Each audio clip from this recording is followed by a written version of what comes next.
magic, mystery, and a Vegas-style setting. Welcome to the corrupting world of Ace of Shades. I'm Imogen Elvis, and today I'm reviewing, Ace of Shades.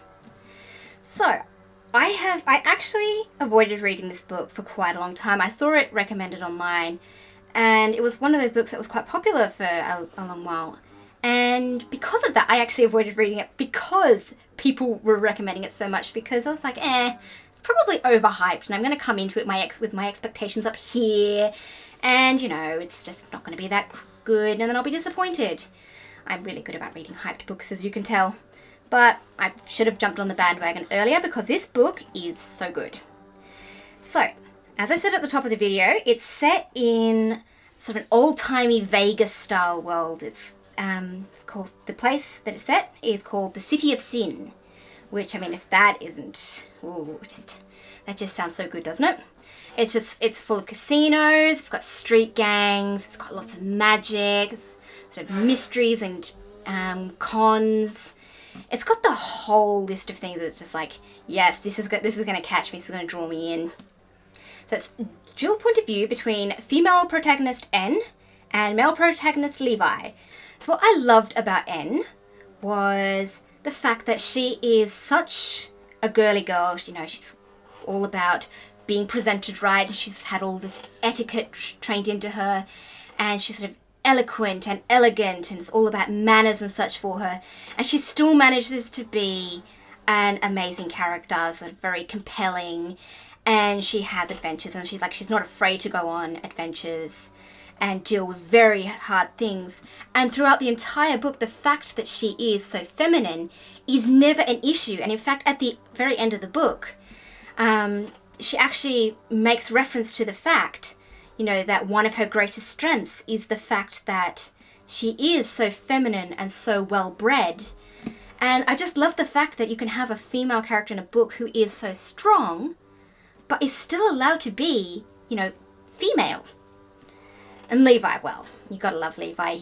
He's a street lord, so he's in charge of a street gang. And he presents such a tough exterior, and he's so smart and so cunning, and he's conning everybody out of money. And just on the inside, he's just such a soft sweetheart. Anne manages to convince him just to feed her cookies every time they're together, so, what's not to love about that? And just the whole world building is just so good. As I said, it's got this beautiful Vegas-style place, casinos, glitz and glam, and then the dark side underneath, and so much magic. And magic handled in a very different way to what I've seen before.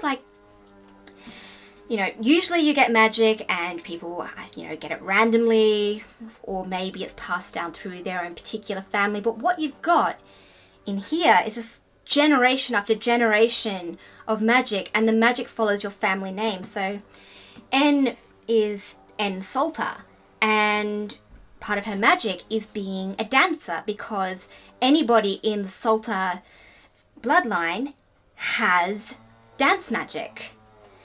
But then you can also have magic from the other side of your family, so you might have two abilities. So N was dancing and maths. And you get such very practical styles of magic, and then you also get the more showy ones. You get people who, can deal with fire and things like that. So you get practical magic and sort of the impossible, fantastical magic in the same world. And it's just sort of all built into your family, and it's inherited because of who your parents are and what bloodlines you're from. And it's just such an interesting way of dealing with it, and I just really, really loved that. One of the other things I really loved about the book, and it's very rare that you'll hear me saying this about books, but the romantic subplot was actually on point. I am not a big romantic subplot person. In fact, I very rarely read books that are purely romance, simply because romance is not my favorite stuff. Is not my favorite part of a book. I much prefer to read the adventures. But as far as a fictional romance goes, this is actually really decent. It doesn't have that insta-love connection, and he looked at her and he felt this spark. You don't have that. It grows between them as they go through the adventure, and they experience things together, and they learn to trust each other, and they become friends, and that's when a romance can grow. And it's so well handled compared to so many other fictional romances. And I just think, wow, it's one of the few that I have really enjoyed. And definitely thought that it was worth pointing out, because if the romantic subplot can appeal to me, and I don't even like them, then hopefully it will appeal to you too. The one disappointing thing about this was the whole concept of the shadow game. So I believe the series is named after it. So I think it's called The Shadow Game as a series title. And part of the climax was seeing what this shadow game was. And I was a bit disappointed. So the idea I had as a shadow game was something, physical, like your life is in danger and you're running from something and you're physically doing something. More in the style of, the dark side of gambling, rather than, card tables and poker chips and roulette and such, but more of, say, dogfighting or something, a dark side, a real physical danger. And I'm not saying that what they have in the book is not compelling and interesting, and it certainly fits with the style of city that they're in. I definitely will not say that that's a bad thing, but it just wasn't what I was expecting. And I felt like it was over so quickly that I didn't get a chance to appreciate it. And I never felt that the tension was enough. And even though someone's life was on the line, it didn't feel like that was, high stakes. It didn't feel like a high stakes situation at all. And then the way they got out of it was so Deus Ex Machina. Power from above comes and saves them instead of them winning it by pure skill.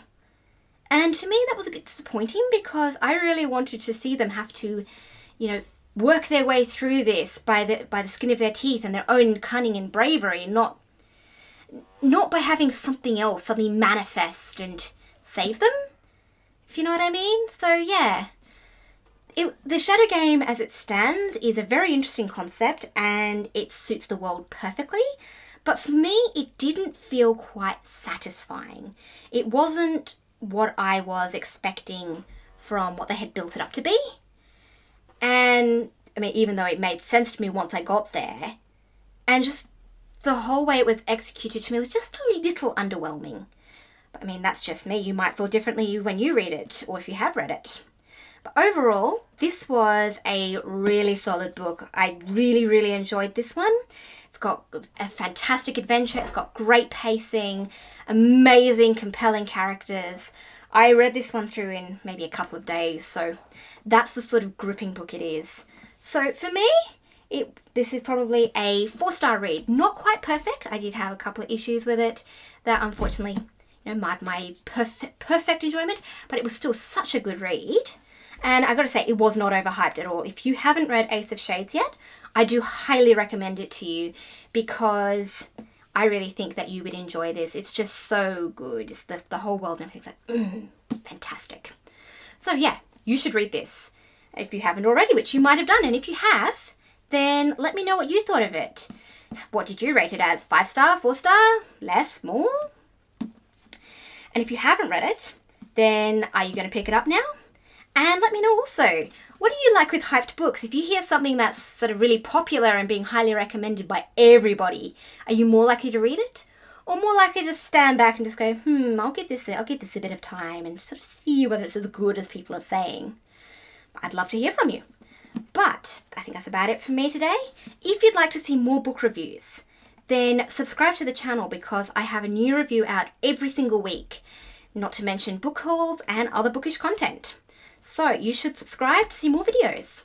And if you want to see reviews of all the books that I'm reading this year, because my reviews on here are just a selection of all the books that I have read, then you should follow me over on Goodreads, link in the description, because yeah, loads and loads of reviews and opinions from me. So you've got to get your fill of that. And if you want to see some of my writerly exploits, then you should check out my website, my Twitter, and my Instagram. Again, links for those will all be in the description. And I share more of my book thoughts and what I'm doing, what I'm writing. So yeah, I'd love to connect with you over there. And if you want to be super awesome, then you should check out my book, The Crystal Tree, a fantasy adventure for young adults, which I hope that you would very much enjoy, and it's available on Amazon right now. So again, link to that in the description if you'd like to check it out.